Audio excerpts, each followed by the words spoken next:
Something happened this week that most people scrolled right past, and I need you to understand why it might be the most important moment of this entire conflict.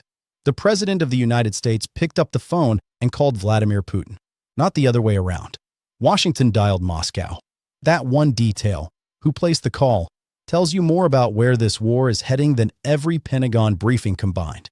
When the leader of the most powerful military on earth reaches out to a man his own government has sanctioned and accused of war crimes, that is not diplomacy.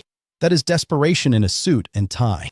Let me take you through what has unfolded over the past 11 days, because the picture most people have in their heads right now is completely wrong.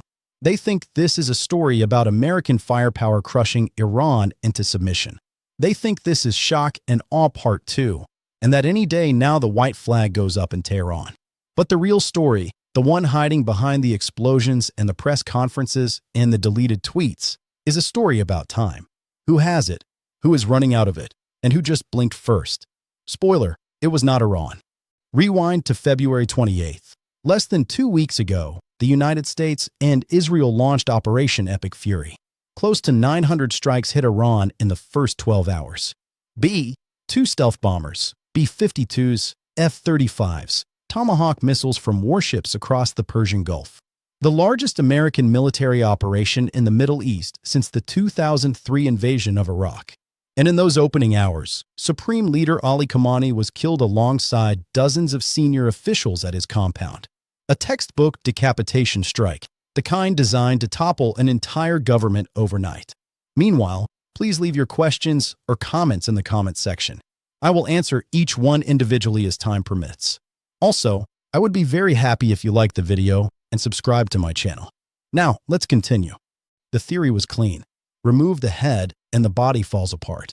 The Iranian people, many of whom had been revolting against the regime weeks earlier, would seize the moment. The nuclear program would be rubble. The whole thing would wrap up before Americans had time to get nervous. Trump called it a short-term excursion. His energy secretary claimed on social media the Navy had already escorted a tanker through the Strait of Hormuz. Markets reacted. Oil dipped. And then the White House quietly walked all of it back. The Navy had not escorted anything. The strait was not open. And the short-term excursion just crossed 11 days with no end in sight. Here is what the theory missed.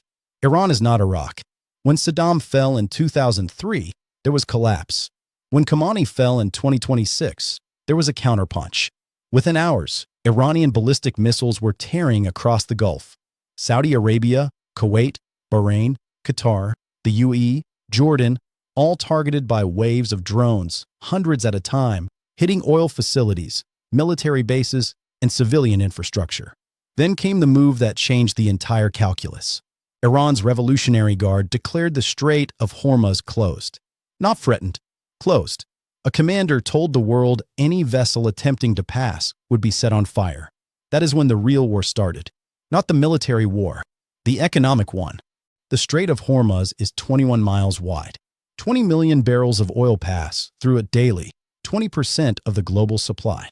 When those ships stopped moving, when insurers yanked war risk coverage and tankers dropped anchor rather than risk an Iranian missile, crude oil prices did something unprecedented. Brent hit $103 a barrel. West Texas Intermediate surged 40% in 1 week. Ship transits collapsed 95% according to S&P Global, from 160 vessels per week down to 55. Gas prices at American pumps climbed 17%.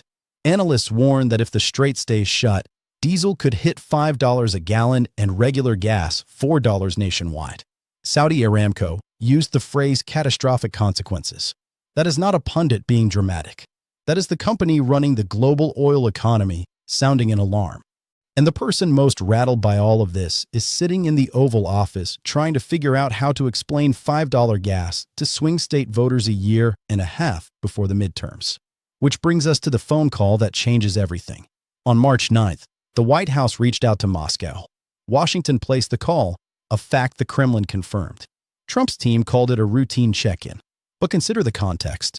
Trump had not spoken to Putin since December. They met in Anchorage back in August, then months of silence. Suddenly, 10 days into a spiraling war, with 7 soldiers dead, oil above $100, the Pentagon contradicting itself, and the G7 scrambling over emergency oil reserves, Washington felt an urgent need to get Putin on the line. That is not routine. That is a president feeling the ground shift.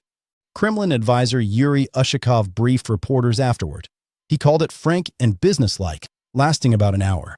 He said Putin brought proposals for a quick diplomatic resolution, proposals developed through recent conversations with Gulf leaders and Iran's new government. He said both leaders discussed the oil disruption and Ukraine. And then he said something critical. He called the conversation very substantial and said it would undoubtedly have practical significance. If you know how Moscow communicates, that is the closest they come to saying a deal is taking shape. Hours later, Trump spoke at his Doral Golf Club. He called it a very good call. He said Putin was impressed with the U.S. military. He predicted the war would end very soon. Then came the reveal. Asked about Putin wanting to help in the Middle East, Trump pivoted and said he told Putin the best way to be helpful would be ending the war in Ukraine. Let that sink in. The president, mid-war, is floating a Ukraine deal as a bargaining chip. He is not demanding anything. He is asking a favor. And the currency he is offering is faster negotiations on a conflict Russia is winning. Ushakov confirmed Putin briefed Trump on Russian troop advances in Ukraine, described as progressing with considerable success. Moscow was politely reminding Washington who holds the leverage in Eastern Europe. This is why the call matters far beyond standard diplomacy. It reveals a president who went into this war with a clean theory of victory, quick strikes, regime collapse, mission accomplished, and is now staring at the reality that the theory has fallen apart. Iran is still standing. A new supreme leader, the hardline son of the man Trump's forces killed, has already been installed. Iran's parliament speaker posted publicly that they are not seeking a ceasefire. Iran's foreign minister told reporters his country was fully prepared to keep firing missiles as long as necessary. Iran's top security official looked straight at Trump, figuratively speaking, and said even those bigger than you could not destroy Iran. The cracks in Washington's messaging are impossible to ignore. Monday, Trump called this a short-term excursion almost over. That same day, Defense Secretary Hegseth described the campaign as just beginning and promised the most intense strikes yet for Tuesday. A reporter asked about the contradiction. Trump paused and said you could say both, that the war is almost over and also just beginning.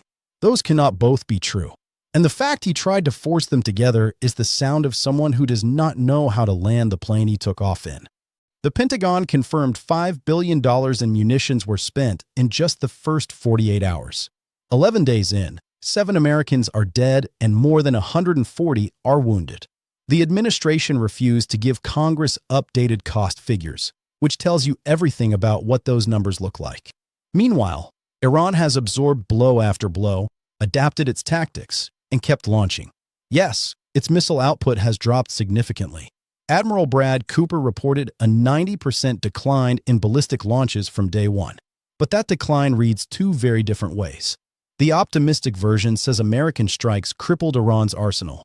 The more unsettling version says Iran is pacing itself, rationing its remaining firepower for a longer fight, playing the clock instead of emptying the magazine. That is strategy, not surrender. Putin is watching all of this, knowing every outcome benefits him. If Iran holds out and the U.S. gets bogged down, American resources drain from Ukraine. But Russia cannot let its key Middle Eastern partner be destroyed either. And there is the financial angle nobody talks about enough. Every day the strait stays closed, Russian oil becomes more valuable to China and India. One firm noted the conflict has materially improved Russia's position in global crude markets. Putin is not just mediating. He is profiting. He walked into that call holding leverage on Ukraine, leverage with Iran, and leverage over oil prices. And Washington called him. The human toll keeps climbing.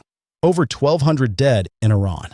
More than 570 killed in Lebanon, where Hezbollah launched fresh rockets into Israel this week, dragging Beirut back into the fire.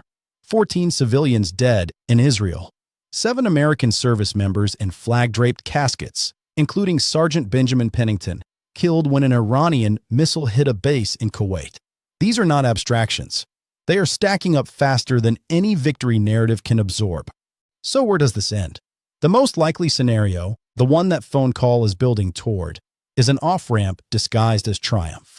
Watch for Trump to announce Iran's nuclear infrastructure is eliminated, its navy destroyed, its missiles permanently degraded. He will frame it as mission accomplished even if Iran's government survives, even if the new supreme leader stays, even if missiles keep flying. He needs an exit. The oil markets need one. And Putin, positioned as the indispensable broker, gets to cash in when the conversation turns to Ukraine. Trump gets a win for his base. Putin gets movement on Ukraine. Russia's oil revenue stays elevated. And Iran, battered but unbroken, tells its people it survived. The image that captures this moment came from Monday. One screen shows Trump at the podium in Doral, flanked by flags, talking about how well things are going. Another shows drone footage of a refinery outside Tehran still burning, black smoke for miles. And in the Gulf, over 150 ships sitting motionless, waiting for someone to say it is safe to move. That is where we are. A president rushing to declare victory while his Pentagon says the war is just starting. Oil markets swinging 17% on a deleted tweet. And Vladimir Putin, the man the West tried to make a pariah, sitting in Moscow fielding calls from Washington, positioning himself as the one person everybody needs. Whatever ceasefire gets announced, whatever gets dressed up as victory, the architecture of that deal is being drawn right now. And the person holding the blueprints is not in the White House.